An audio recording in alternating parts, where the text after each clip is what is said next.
This is mine and Jackson's project for Philosophy 3200, which is our existentialism class. In this, we were given kind of creative liberty to do whatever we had wanted, and Jackson and I both love being in the podcast studio. We both are interested in debate and hashing out ideas, but most importantly, we just like hearing what other people have to say and then deciding whether it's good or bad, and then how we feel about it based on our own input. So today we're going to be doing a debate, and both of us are going to be representing a famous existentialist philosopher, and then deciding on two kind of factors. The first one is going to be descriptive, like which one of these existentialist philosophers describe humanity the best or the most accurately. And then the next one is going to be how do they use that description to then prescribe a style of life or just what people should do. So today I'm going to be supporting Friedrich Nietzsche, and then Jackson, I guess I'll just have you introduce yourself and tell them who you're supporting. Au revoir. I will be representing Hannah Arndt, the writer of The Human Condition. Is that getting on there? Camera's right here. Yes. Yeah, so this is a book about what makes us people, what makes us humans. And I think that Hannah Arendt does a really great job of explaining it. I think we're going to have an interesting conversation here. I think so, too. So the general debate structure is going to be we're both going to do quick introductions just about us, our general points. It'll probably include the argument in favor of our positions and then the argument against the opposing position. And then we're going to do some cross-examination, which gives each of us the power to really assess what the other person is saying and then ask questions. So one of us takes on the inquisitor role and the other person has to answer the questions. And then after that, it'll be an open dialogue where interruptions are allowed. We can take whatever structure we would want. And then after that, it'll be just like quick concluding thoughts. And then after that, we'll do a debrief, talk about our debate performances. And if there's anything that we didn't really get to discuss on camera or in the debate, that'll be, part of that debrief at the end. So, but Jackson, I guess I'll just have you start with your quick introduction on Arndt. Tell us about Arndt and what's going on. Yeah, so a couple things about Arendt. Arendt really orients herself against the idea of Nazism. And that's going to be a big difference, I think, between the two philosophers, because when Arendt wrote The Human Condition or The Origins of Totalitarianism, she was writing in a post-Nazi environment, and Nietzsche was writing in a pre-Nazi environment. Now, I'm not attributing the ideas of Nazism to Nietzsche or Elijah, because, I don't want to take private conversations into this. And but I think that the idea of totalitarianism is really repugnant to Arendt, and so she creates this philosophy around thought and action and work that really roots out the causes of totalitarianism and talks about our condition in a way that promotes pluralism. So you'll hear those terms thrown around a lot. We'll probably get into defining them. I think Nietzsche, his ideas of the will to power being sort of encompassing of people, they're going to be attacked by Arendt's ideas of the human condition, which is an ever-changing thing that can evolve, and it'll be tested against what currently is happening. Who kind of described it better? Both philosophers are no longer around, so we have a test against who is doing a better job of explaining the world right now, I think. If you want to take it away, you can do your opening statements. That's how I got it. Yeah. I would basically say that a broader problem that I see with existentialism is that it does a really good job of describing humanity, but it kind of leaves us in the pit of despair when we're done. It doesn't do a lot of prescriptive power.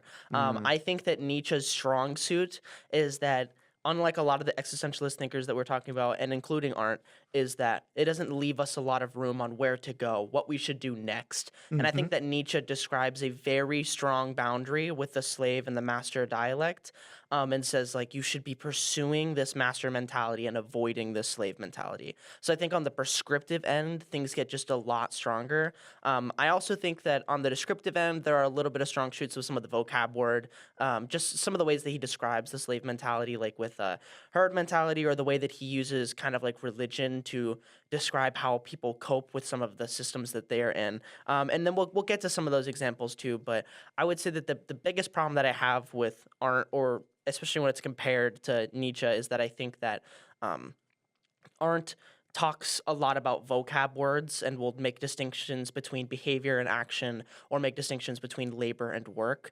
But I think that those descriptions between those two words are slightly they're trying to describe something specific, but the difference between them can kind of get muddied up, and it's hard to make a prescriptive statement on what is work. And so I think that the differentiating factor between Nietzsche and Arndt is that Nietzsche will give you something to do, somewhere to go, and then that's kind of more intrinsic than what I would think Arndt would do, where Arndt would judge you based on your actions and say what you're doing isn't work, it is labor instead. When you as a free thinker might have perceived what you were doing as work, and so I think that there's just like a little bit too much of objectivity there, that I think it's important that Nietzsche addresses just a little bit better than Arndt. I actually think that both of them are more similar than maybe we would like them to be, but I do think 100%. but I do think that the differences there are minute enough that I think we can talk about them. Yeah, I agree with you. I think that the type of ethics that both talk about, it's a cross between maybe a negative ethics or a virtue ethics, avoiding the slave mentality, avoiding social behaviors, not like having friends, but just Sure. acting in a herd mentality. Both of them advocate against that. Where I'll say I think I like Arendt's interpretation a little better is just the fact that she's orienting herself against totalitarianism already sort of shows you where her head's at. Nietzsche didn't like exactly predict totalitarianism, but he had an idea of where we were as humanity, and I don't think he defends against totalitarianism quite so well. So the way I'll describe it is I think that when you read Arendt, you're reading a therapist who's like telling you like, listen, if you have these worries about your life, just go out and face them, be pragmatic, act, don't sit there and like worry. I think that a good way to describe Arendt on a lot of issues is just living in the moment. And then I think that Nietzsche tends to come off a little bit more Reddit moderator on like, am I the asshole? Like he's just like, listen, I mean, some men just want the world to burn. I'm all about power, and it feels a little bit like you're listening to the Joker give you advice. And I don't mean to say that means he's wrong, but I think that gives me a more prescriptive idea. I think I know where Arendt is leading. Thinking about your actions, thinking about pluralism of other people. There's some virtues there, and I don't know if I would say power is quite virtuous, and I don't know if there's a ton of prescriptive room to go from just go and be more powerful. Sure. I think we'll start with the cross-examination, Let's and do then that, and then yeah. I'll ask you some questions, particularly about maybe the statement that you just made, and then we'll see where this leads us. So Let's we'll hit it, start yeah. now with the cross-examination. So I guess my first question for you would be on this descriptive base. It seems like rooting something in an event might be a very skewed idea of describing something. So we're talking a little bit about a comparative nature, but to me it seems like this descriptive nature of human might be almost too comparative to the evils of totalitarianism, as opposed to being an accurate reflection of what causes good and utilitarian or totalitarianism. Instead, it's kind of comparing us to our worst versions. To me, I don't know if that's a super accurate description. I wonder if you have any thoughts of that, and that like she might be too scared when she's making these descriptions. Well, she writes a book called Eichmann in Jerusalem, and I think she tackles the question really tactfully. She engages with some really uncomfortable ideas about humanity, human nature, and tries to give an explanation for Nazism, which is something that had never existed before, this genocidal intent. And she explains these international courts and how they were formed and maybe the shortcomings with their idea of morality. But I think in that she sort of proposes a new concept of morality, a way of thinking about what you're doing, and acting with purpose, and she condemns the actions of people that didn't act with purpose, the people that were inauthentic. I guess I will fire this back at you. How do you think Nietzsche defends against something like Nazism? Well, I will keep us into the cross-examination section of me just being able to ask you questions, can and go then in ahead, your sorry. section, then we'll I'll allow that. We'll keep I'll fire this- that back later. I know. I'll be thinking about my response. Yeah, go ahead. So I would say that the next step then would be, how do you describe the difference between work and labor? Sure. So I think that Arendt would say labor is biological. It's necessary. It's upkeep. And I think that work is the ideification. So you have something in your mind's eye, an image of what you're going to do, and then you go and create it. And there's purpose behind it. It's existing in this worldly space. And I think that Arendt generally has a very positive view of work. And it's not so much a negative view of labor because it's necessary, but I think she places work as higher in the order of human goods in sort of like a Maslow type way. Does that answer? Or? Yeah, I guess I wonder, how would a person make the distinction themselves by what is work and then what is labor? Or is there a way for somebody to turn labor into work? Is there a Mhm. way for them to come up with, internal attributes that learn to appreciate the work more than labor? Yeah, absolutely. I actually really liked the example that Dr. Samuelson gave in class about working on building wagons, I think was it. He said that there was a point in time where people had to be artisans to make wagons, where it was like, everybody knew everything about what they were doing with the wagon. And then slowly, as Adam Smith capitalism emerged, they found that it was more efficient for people to break off into the parts of the process and just specify in one specific thing. So through that, nobody knows how to make a wagon by themselves, but a wagon still gets made. So I think she would say that the first one is work and the second one is labor because there's less intention behind it. You don't have the idea of a wagon in your head when you're building just the wheel or just the spoke. Maybe we can get into a different example. Do you have one that's harder, do you think? Well, I think even with that one, you'd begin to question, like, how many parts of a wagon would you have to put together before it transitions from work or from labor to work? Because to me, it seems like what you're really attacking here is some sort of mindset. It's how the internal operator views the work or labor that they're doing. And I feel like in the dream system, you could find a way to interpret putting the wheel onto the wagon as work as opposed to labor. And I just wonder if that's like a super skeptical position or how you feel about that, because I do imagine that some people take great honor in things that maybe aren't would consider. Yeah, I'm not so sure I disagree with that last part, but I don't think that separates work and labor so much, the honor aspect of it. I think it's mostly to do with the artisanal aspect of it, if you will. So the creating of something, the reification. She uses these words a lot, and it's all expressed in this idea of worldliness, of being connected to your environment in a way that's a little different than just being a cog in a machine. So she has like multiple axes that she's attacking. I think throughout On Revolution and throughout the human condition, she takes a stance against capitalism, communism, and totalitarianism as all just ways of removing the thinking from what you're doing. So I think in aspects of labor, there's less thought, if that makes sense. Yeah, that makes sense to me. I think when I'm just looking at things in a prescriptive lens, it seems like there's the total possibility that somebody would be able to do some sort of labor and consider it work, or somebody who's doing what would be considered work and then considering it labor. Like, it's hard for me to imagine that an artist isn't a part of the cog in the machine of like the capitalist machine, even though Right. they're working on things.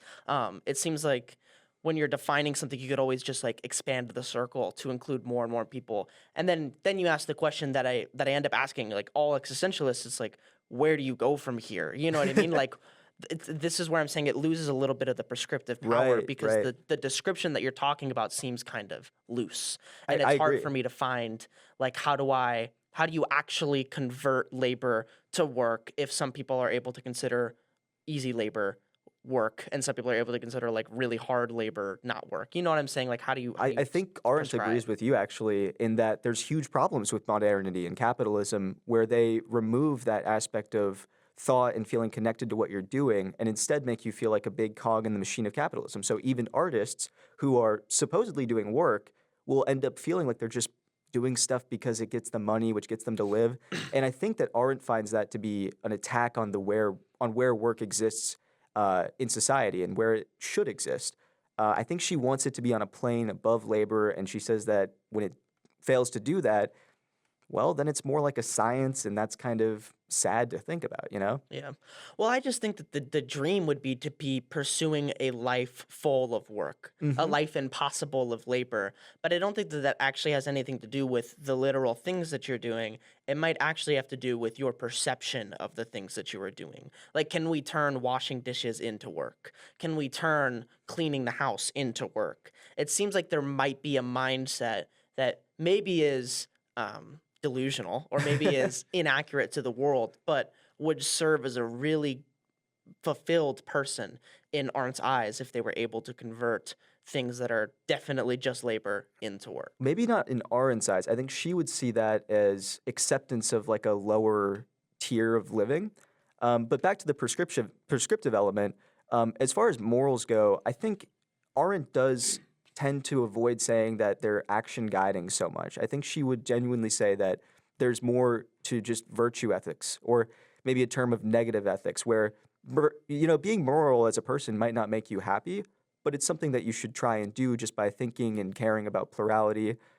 If that doesn't quite get to what you're getting at, I'm sorry, but maybe you have a more. No, that's okay. The only other distinction that I think is important when it comes to prescription and it comes to this moral aspect would be the distinction between work, or the distinction between behavior and action. One of the points that I had made is like, in a perfect society, your behaviors are a culmination of good actions. Like the behaviors that everybody are doing perfectly reflect what a good action would be, and it is now just second nature. Like you don't have to think to be good; it just is. This is something that I think religion does well.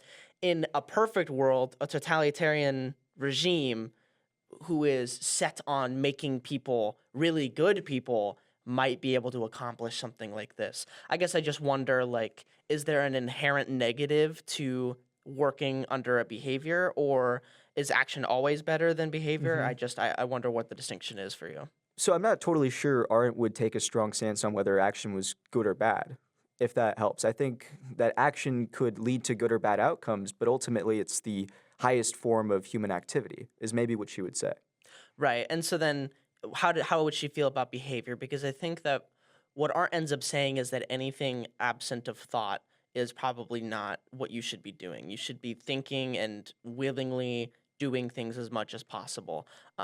And I guess I just wonder that puts a kind of negative spin on behavior. And I guess I just wonder. Yeah, I think it does put a negative spin on behavior, and I think for a reason. I think Arendt is against behaving. I think she thinks that society is meant to make us conform, act like little puppets in a show, and she thinks that we should be our own, like, puppet masters, our own, individual people, and plural, and not just conforming. I think she thinks that leads to totalitarianism or capitalism and Yeah. unhappiness. Yeah, this will probably be where I end the cross examination, but I guess you could say that the totalitarian, the Arndt cigarette is so iconic.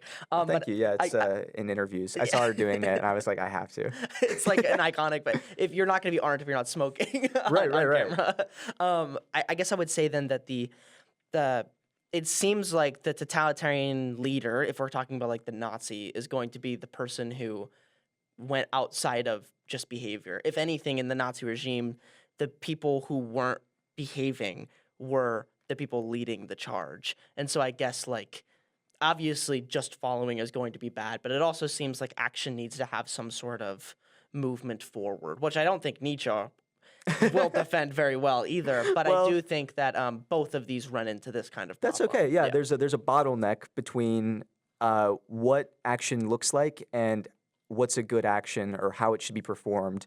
And realistically, that answer is going to be very complicated because I think Arendt exists somewhere on like a almost moral relativist plane where she's not really interested in judging actions so much. I think she's more interested in judging the virtues behind it or the authenticity. It's very existentialist in that way, where in Eichmann, so Eichmann is a architect of the final solution. He's brought to, I think, the Nuremberg trials, but I could be wrong. Forgive me if I'm wrong. Yeah. It's one of the trials that they were prosecuting Nazis in for war crimes. So Eichmann is put on trial, and he starts, talking about Kant and how he follows Kantian ethics, or at least the dutiful parts of Kantian ethics. But he makes so many mistakes in explaining Kant that it's almost indecipherable from the real Kant. And Arendt just says, well, she doesn't believe in Kant necessarily. She still thinks that the way that he explains Kant is so clearly thoughtless or deliberately anti-Kant that she can't accept that he would really think that. So she even advocates for him to follow the death penalty. And throughout the book, she sort of characterizes Eichmann's actions with like a little bit of a duality, where he is really, truly a dutiful person, but maybe for poor reasons, for poor thought. So her prescription in this instance at least, is that Eichmann needs to think about what he's doing, and he needs to really, really like drill down on the why. You know? Yeah, but I guess the scary part, and this is the truth with a lot of existentialism, is like, what if he's thought harder and he's like, yeah, no, I'm super right. Right. You know what I Heidegger. mean? Heidegger Yeah. was a member of the Nazi Party, right? So I think in that way, yeah, I think you're right. I think Arendt would say, now I did Google this, that in this idea that if you can think and you can be able to imagine a plural society of other people, you're thinking about society through the lens of society. So by killing other people, by committing a genocide, you're sort of killing yourself.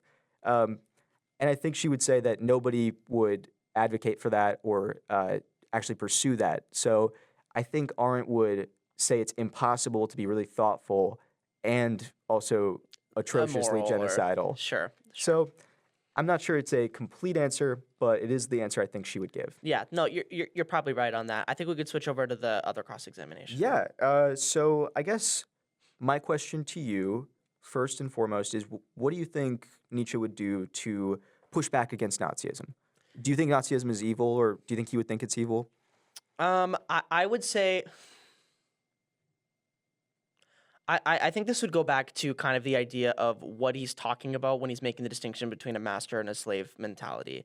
I don't think that sometimes you'll say that it's essentially comparative, but I think that the perfect master is no longer being compared to anything else.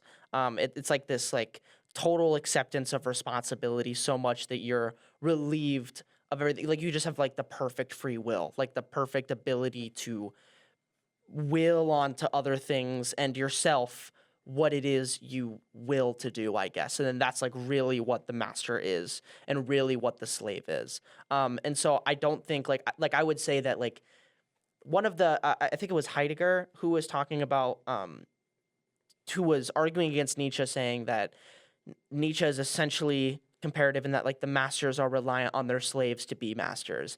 I would actually take that kind of approach when I'm talking about people like Hitler. I would say something like that, like Hitler is reliant on his hatred for the Jews. And I think that that isn't a master mentality. I think that to me, that's a restricted free will. You're restricted by your hatred. You're restricted by your want to do things that are just so blindingly internal that, again, we're kind of talking about like what morality means. Like it could come back on you, and I don't know if that's like the master's chief purpose either. You know, I would imagine that a master would act somewhat in accordance to morality. Now, I will make the distinction now before if I get pressed on it too much. I will say that sometimes Nietzsche slips into this genetic predisposition to be a slave or a master. Right, and this is your own opinion. Yeah, yeah. Just reference. This is how I think about it. Let's get into the racial realism right away. Yeah. So I would just like slowly skirt away from any of those things. It's really weird. Like sometimes you'll see him. Even that seems like a misinterpreted view of Nietzsche's own morals. Like this just doesn't seem like it aligns too well to say that it's like a genetic thing. So I'm gonna stay away from that. If someone were to pin me on that's what Nietzsche really thinks, I would probably change my thoughts on it. But I don't think that there's a genetic component. I think it's totally like a mental will. Something. Well, along I'm not those here lines. for a gotcha. I think No, in sure, the genealogy of morals, you're really tracing it back, and he does this like race discussion thing where he talks about Jews and Germans, and he talks about their ancestry. But realistically, I think the point he's making is that if you go back far enough, this is still like his proof of the will to power. But I think on the will to power, I want to get into this subject-object conflation that he seems to be making, or seems to think other people are making. So I think he says that we view ourselves as subjects, but we really are just the will to power. Like that is who we are. What do you think of that? I think I would say, unless there's something hiding in the corner, I would say that is somewhat accurate. When I'm thinking about like how we compare ourselves to other animals, other objects, you'll talk about like Kant's transcendental like idealism or something, to where it's like you are basically a soul that is able to experience. That's something that's just unlike all other animals, all of the things that we know about. I think we're the only people that are able to like consciously will our power. Like I think a lion is able to exude its power Hmm. onto the other animals in the kingdom, but I don't know if it's willing its power. It's using it, Do you think but Nietzsche would say that? I would say that there's a difference. I would say will to power isn't always correlated with actually exuding power. I would say will to power is an attempt to do so, not an actual doing of willing power. So like I wouldn't say that like me powering over somebody is an inherent will to power unless I was choosing to will it. Something along those lines. Like Hmm. I think will to power is much more of an attempt to do so than it is actually being powerful. Although those things are correlated. Like you would be super shocked if somebody throughout their whole life was willing power and wasn't powerful. So like there definitely is a correlation here, but Okay. I wouldn't say that it's essential that you have willed power to or that you have exuded power to actually like will it. So if humans are special in some way for our willpower, what is his idea when he's talking about us emerging from the sea creatures who have tons of freedom? Did they not have a will to power before becoming human? I would say that they would have a freedom, but I think that the idea of separation between humans and animals is going to be some amalgamation of consciousness. Like I would say, I don't think it's within a fish's brain to like intentionally will its power. That's just a consequence of it being alive. Wouldn't he say the same thing about humans, that we're not really consciously willing to power, it's more just what we do? What that I think that would be the distinction between like a master and a slave. Like Right. a slave isn't willing its power, it is just being a human. And the power is willed accidentally. But a master takes control over the fact that we are the only creatures that are able to exude this power, and then they are then exuding it. They're like willing their abilities. This is what we're talking about, like this like crushing free will. Hmm. I would say that Nietzsche is basically just saying like we have this ability to be free. Willing to power is wielding that freedom. Something that's how I interpret what Nietzsche's talking about, like the difference between the slave and the master. Okay. That's why he says like slaves are animals. You know what I mean? They're basically just like sheep. You know what I mean? They just herd towards what an animal would do. Something along those lines. Okay. I guess my next question would be that I believe maybe that the will to power is a bit self-limiting, in that if you power over your environment and presumably yourself, you can you can't really do anything after that. And so when I read Nietzsche, I always get this feeling he's saying we are the will to power, which would mean that once we power over everything, we just kind of cease to exist. Yeah, and that's always an interesting thing too.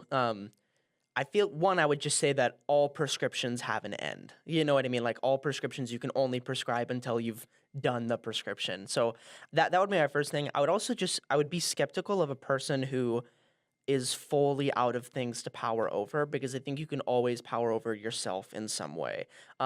That's where I get that I don't think it's necessarily comparative willing to power. Like I think there's also an internal mechanism. Like when I'm reading his second essay and he's talking about like taking responsibility, he's basically just talking about transcending outside of the need to compare to other things, to Hmm. compare to other people. And I think that it seems as if you can always do that. What I will say too is that let's say that there is an endpoint to this prescription and it's achievable by humans. So you've willed to power so much where you don't need to power over anything else. I think that that would be like nirvana. Like that would just be like once you know if you truly have powered over everything, you don't need to power over everything either. Now you can exude your free will in the freest way. Because I imagine that even somebody who's willing to power, their free will is restricted to wanting to will to power, if that makes sense. Like, even though your will to power is totally free, I feel as if I feel like being free is always going to be directed towards willing to power. So there's always kind of a restriction there. But once you've willed to power completely, you've transcended and you're kind of done. Okay. I guess I was looking, I think he mentions Nirvana at some point as maybe an escapist kind of way, but I use it colloquially. I have no reference to what nirvana actually means from Nietzsche's perspective. I just know that it's like I guess I've been told it's synonymous to heaven or something along those I can't lines. find the quote. I think my next question is just going to be, just in simple terms, where do you think the will to power exists, or what is that to you? Where the will to power exists. I would say it's associated with free will. I would say just like our ability to be free. And I would also say that there's an important like consciousness component to it. Not only is it our ability to be free, it's our ability to choose different things that doesn't exist within trees or animals or something along those lines. It's a power that we have to do complex thought. I think he had said that like once you're accepting this responsibility, there's a lot of steps before that that you need to be able to do. Like Oh, you need to be able to associate what is caused by you and what is so random. this is like the Ubermensch idea, just being like fully in control and able to be merciful, right? I think It's he this talks about just having like this Superman quality. yeah, that's what he would talk about like on this like perfect transcended like this master is able to do kind of whatever. Um Now, my criticisms of existentialism would still bear on Nietzsche too, in that That's like, okay. yeah, in that like, I would say just broadly, and we can get into this maybe at the debrief, but Yeah, maybe we I would should go into open discussion because I feel like I've had a long time of questioning no, you. no, that's totally good. I would just say like my last point for that is that I would say all of existentialist thinkers I feel like are limited by the confounds of nature. I think we talked about it at the beginning where it's like there are the things that just happen to you that are part of your environment that you have to then act against. Hmm. You know what I mean? Like where you're born, what your gender, or what your sex is. Like these things you have to work around. I think there's a lot more than just those things that we have to work around. Mm, Like I think the way that our brains are functioned objectively point towards certain things that we should pursue like right. because of how dopamine reacts to our This is brains your like psychology brain yeah speaking. like I think that we are much more limited than I think any existentialist thinker would want to admit. Yeah. I just think that Nietzsche is so nebulous about these things, but just nebulous enough to where you can get a direction. And then he describes these things really well with like the slave master distinction that I think is important too. So, but I would say that he's limited by those things as well. Okay. I'll make a claim, Okay, I'll and allow I'll yeah, I'll see if you want to test this out.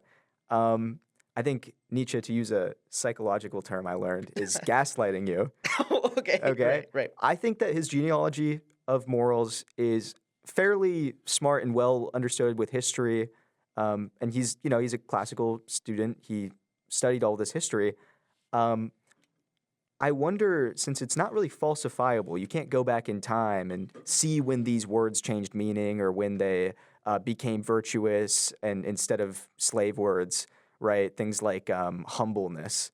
Um, I wonder if there's a better explanation, and I can provide a better explanation, but I wonder what you think. Is this non-falsifiability sort of a problem for you? No, and here's why. I'm gonna throw a bunch of like guru self-help quotes at you, Hell and then yeah. hopefully these stick. But there's that like Henry Ford quote that's like whether you think you can or you can't, you're probably right. Something along those lines, where it's like this is like all of the self-help ideology to where it's like if you don't think it can, if you don't think it is possible, it isn't. Like if you Mm, don't believe it, it won't happen. Something along those lines. I also think there was this really interesting psychological experiment where these testers were behind a glass wall watching their experiment, the people they were experimenting on, and the testers were choosing when the light would turn on and off in front of them. But the experimented on had a button that they would click, and the button actually did nothing, but they would associate it to the light that was flickering. And so what they did is they asked the people, how in control of the light turning on and off did you feel? And then they compared how in control they felt to how depressed they were or how happy they were, how fulfilled they were. And they found that the more delusional people, the people who thought they had more control over the light, were much happier and more fulfilled than the people who were actually accurately assessing how much control they had. Basically what this is saying is that some amount of delusion, some amount of believing actually results in being happy, results in being fulfilled, even if it's not actually true. So what I would say is like even if this stuff is unfalsifiable, even if the stuff that Nietzsche is saying is kind of like so so internal that you have to believe it for it to be true, I do think that that has positive externalities on the world is what I would say. so you're saying that, if I can rephrase, believing Nietzsche doesn't matter if you think that he's like 100% right on his history of morality. It matters that you follow his prescriptions because they'll lead you to be a happier person. I would say I would say that there's a tier list, and it would be doing nothing, following Nietzsche, and then like choosing your own path would be the top. This is kind of like Ooh, that sounds like Arendt. I know. I imagine it does. There's a this is for our Samuelson fans out there. There's the fix it or face it mentality, and I would say Arndt is much more of a fix it person, and Nietzsche is a much more of a face it person. I would say that because Nietzsche is prescribing something for the general public. He's giving you a much more prescriptive lens, which takes thought out of it, but might result in positive externalities if a positive person were preaching it. And I think that that is less risky than trying to fix it, which would be what Arndt would say, which is you need to figure out your own thing. And then you have Hitler figuring out his own thing, and it's awful. So there's like a risk associated with it that I just think if you're measuring positive externalities, you're probably going to find better stuff with Nietzsche. But if you want to become the greatest person, it might be a little bit more Arndt. But Arndt comes with risk. And I think Nietzsche is just a little bit safer to prescribe to all people. That's how I feel about religion, too. Well, I would, hesitate to say Nietzsche doesn't come with risk, right? The will to power sounds like Sith Lord behavior. Yeah, I would say all existentialism comes with risk. Right. That is what my general argument is. But I would say Arndt is slightly, because Arndt attempts to prescribe but is a little bit more restrictive. I think that is a little bit more risky than what I would say Nietzsche is, just a little bit broader, but tries to be less prescriptive, something like that. Yeah, I think Arendt will tell you to be introspective, reflective, but that doesn't necessarily mean that you're going to come out with ideas that are generally good for people. And getting to that idea of what good is kind of hard through Arendt. So maybe you're right in that sense. I would say that Nietzsche doesn't really prescribe an idea of good at all, though. He's not saying that the will to power is good. I think he's saying that's just who we are. Yeah, well, and I wouldn't say he prescribes good either. What I think he does do is prescribe utility, though, which is always where my mind gravitates towards when it comes to, like, to me, they're synonymous, utility and morals. I think that those are, like, very similar to me, but I would understand that somebody reading this would not have the same intuition as me. I guess with Arndt, though, to me, I'd put something there. There are just some quotes that I think are really interesting. Like Arndt talks about like humans are like bees in that or humans aren't like bees in that bees are all the same, but humans are all different, and then we need to like rely on that difference. This is that like anti-plurality point. But one of the points that I had made earlier is that plurality would be awesome if everybody were plural in the best way. Like if everybody were moral, then plurality would be have the most utility because everybody would be doing the most. So like the dream goal would be to have everybody moral in the same way, something along those lines. So like if we could find the right path forward, plurality would be super overpowered in achieving it. And I guess I just wonder, I see whatever that word is, I don't know why I can't say that today. You can see the like scary parts of a sentiment like that, but I guess I just wonder, like, isn't there something worth striving for here, or do you think that we should just scrap it and say like let individuals be individuals? And well, I'll steal a idea from Clark Wolf. I would gander that Arendt might not be a moral relativist, but she might be a moral pluralist. So she might say that there's no one concept of the good, and finding many concepts of the good is really easy through pluralism, through individualism. I'm not so sure she's a radically individualist, but she does seem to promote some ideas of individuality, of not just conforming. And, watching interviews of her, she'll talk about how she thinks that like being a part of a group isn't so important as just being around people and having common friends and not so much common interests. Because as soon as you decide that having common interests is the same as having common friends, you start to jump into this sort of like echo chamber. And I don't know if she likes that. I think she avoids these echo chambers. yeah, I'm just wondering if there's like the good echo chamber. Like if the echo chamber were constantly telling you to like love your neighbor and like be a super respectable person, I wonder if people would be motivated to destroy that echo chamber simply for being an echo chamber. I don't know if there is such a thing as a good echo chamber, and I don't think Arendt would say so either. I think just being contrarian kind of makes you avoidant of the echo chamber altogether. So, no matter what's happening, you're going to have a view that's different. And I think she says that's good. I think she wants people to disagree healthily. She talks about in an interview how the main draw of politics right now, or the main reason why politics is so important, and in the United States we see this, is that when executives have to make a decision, like Kennedy had to make a decision, they bring in experts that disagree with each other, and then the politician will listen to the experts, and then they'll just decide based on interests what he thinks is best based on kind of just conflicting opinions. And Arendt seems to think that that's really good. That leads us to the best decisions. Yeah, I guess I wonder, even like contrarian, like that kind of position is it is relative to the positions that people are coming up to you with. So if you're always choosing the opposite of what people say, you're somewhat in a determined path of morality. When I think like the dream would be you're just right, like you're just correct. You know what I mean? Which obviously is a somewhat unachievable or difficult thing to, but something is attractive about trying to achieve that. And so if you're always doing the contrarian lens, like you might be that might be safer to do that. But I just wonder if you will be less effective at morality because you never landed on the right answer. You're always switching to something else. You're always trying to be individual when maybe the right answer is the pluralistic one, is the one that we found as a society. Well, do you watch like Star Trek? A little bit, yeah. Yeah, I think Star Trek is a good example of like perfect human thought, or just people that are like really compassionate, really thoughtful, and they're solving problems in, intergalactic missions, basically. I think that Arendt would say that the way that these people are so compassionate and so like alien is sort of why they're aliens. They're not really people. They're acting like aliens, and it's easy to see that and be like, oh, that's the ideal society. I think Arendt would say we probably can't have that just because there's going to be differing opinions just by nature of us being plural. It's part of our condition. Yeah, well, and I think that again, this kind of falls on to like you're somewhere on a spectrum of like trying to.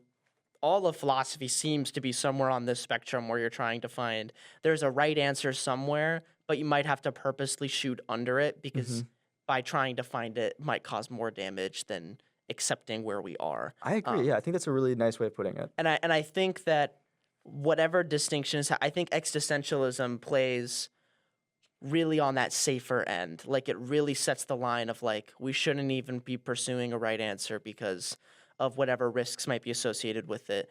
So instead, we should Nazis. accept. Yeah, no, and I think it's I wouldn't even say it's that might be the right answer. You know what I mean? Like we might have hit it accidentally. Right, we got lucky.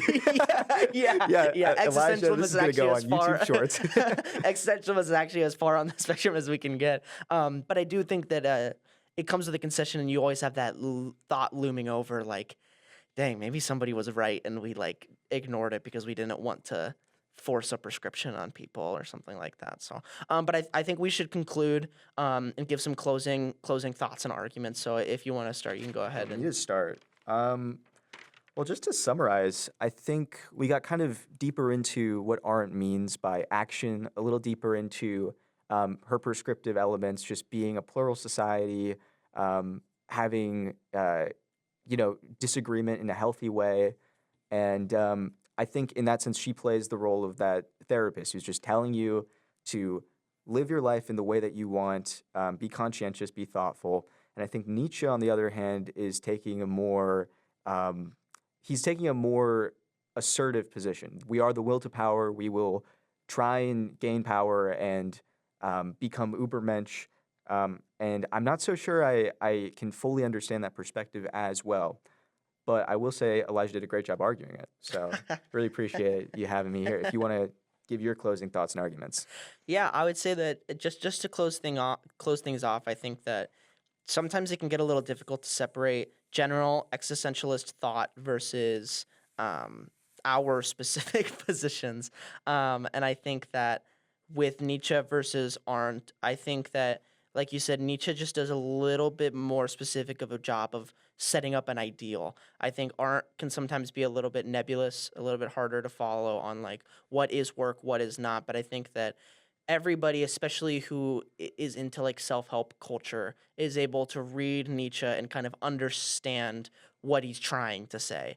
He's basically just trying to say that you have been, as a human, you have been gifted / cursed with this ultimate freedom. And all good action is going to be exploiting and willing this freedom.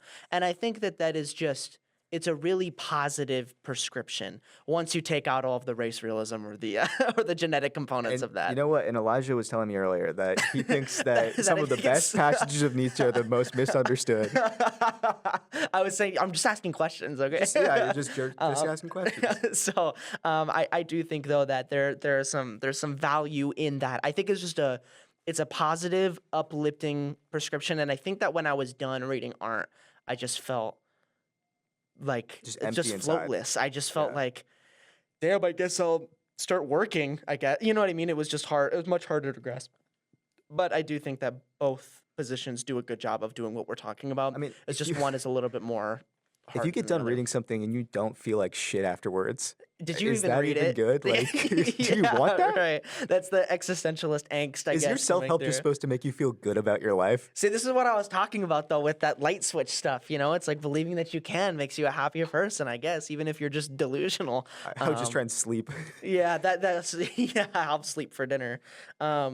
So yeah, that'll conclude our debate. I think we'll do just like a little debrief and you know just chat and talk and see if there's more to be discovered. The But real podcast this starts is here. yeah. I'll say this is the graded portion is done, and I think we'll just chat a little bit. Yeah, I was wondering if you had thoughts on any of the other existentialist, any of the other existentialist writers, or because I just like I said, to me, it is always coming from this idea. Like I had kind of talked to you yesterday about Yeah. morality being a little bit more objective than I think subjectivists would like to say it is. Stupid fucking headphones off. Yeah, Make my ears look small.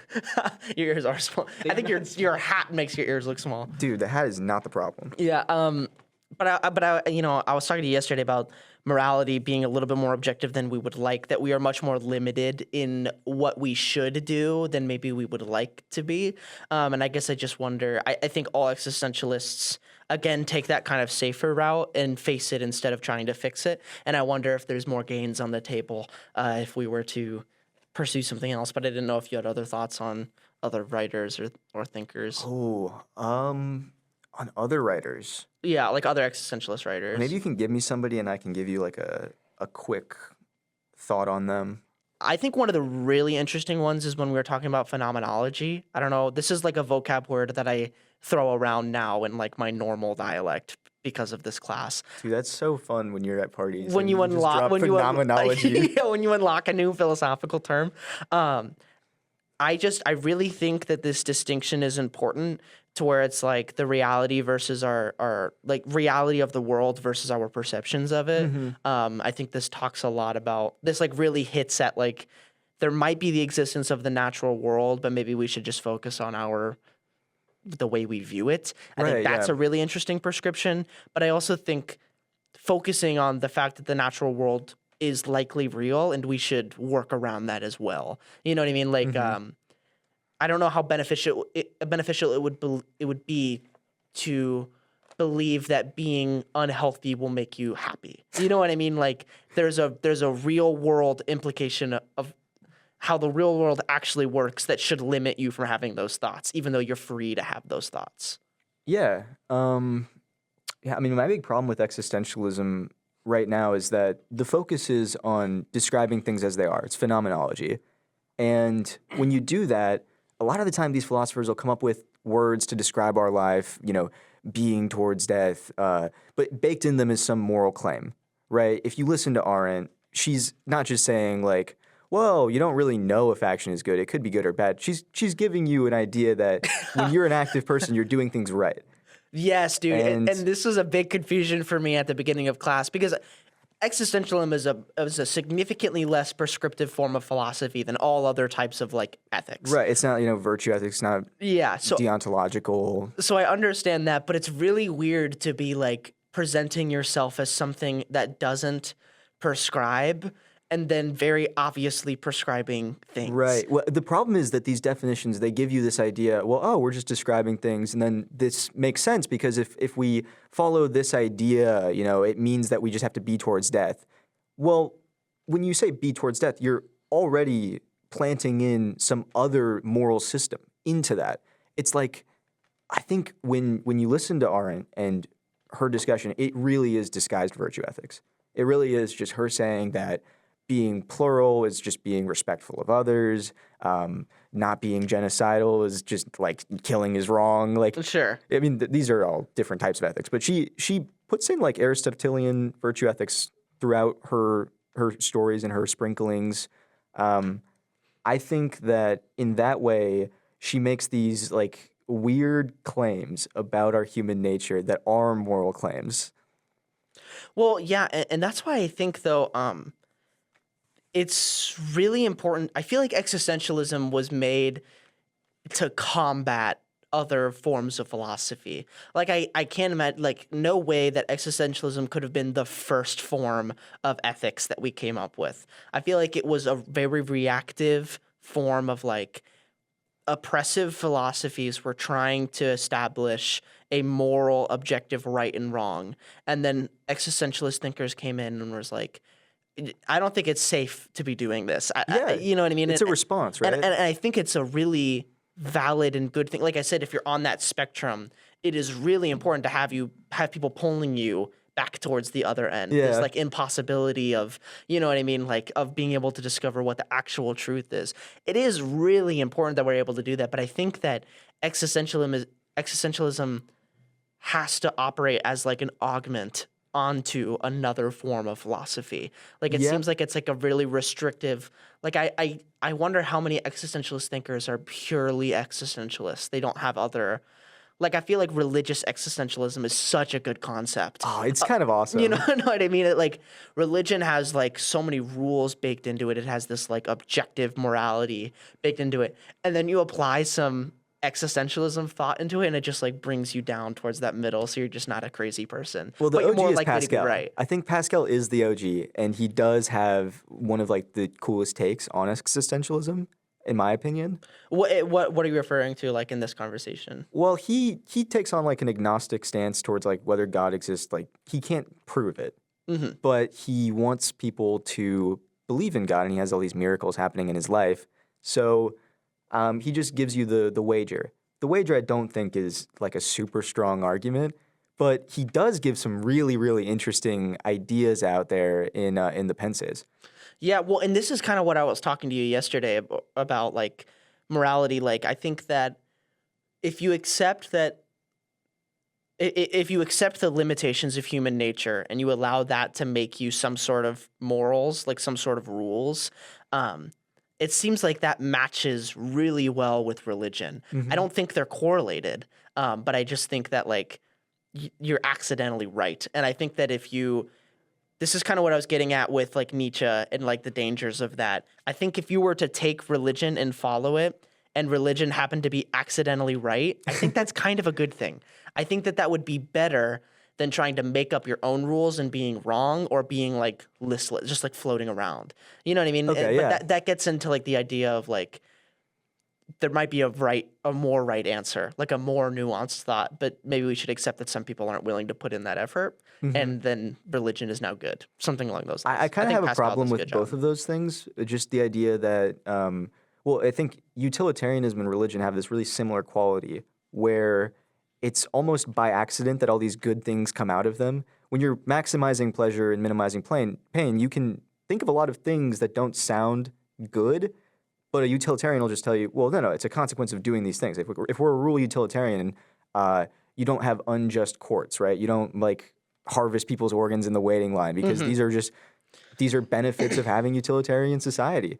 But that's not necessarily the case. You can think of minimizing pain, maximizing pleasure scenario where unjust consequences happen. So when we talk about these things, a lot of the benefits are incidental. So religion is one where people will be like, well, if we just follow thou shalt not kill, thou shalt not do this, that, this, we end up in this like perfect moral world where we're all happy. And it's like, but happiness isn't your goal, right? Your goal isn't happiness, but you're just saying that's a consequence of all of these things happening.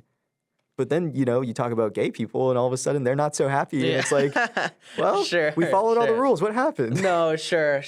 Well, and that makes sense too. And that's the dangers of it as well. What I will say too, though, is that there are like natural consequences, but this is kind of what I was talking about. It seems like some things are intrinsically correlated with the avoidance of pain and the pursuit of pleasure. Like we're talking about like freedom. You know what I mean? It seems like something that takes away a freedom, even if the equations were to line up, there's something intrinsic about freedom that is like the ultimate pleasure. You know what I mean? And so like even if you used your freedom to choose more pain, it's probably still a good thing that you have freedom because freedom is intrinsically heavier on the pleasure side or something like that. Oh, for sure. And that's an interesting concept. And that gets into just like more like moral objectivism and then subjectivism too. So I think that would be a whole other. We don't have to go down that road. I don't need to Can I brush my script up.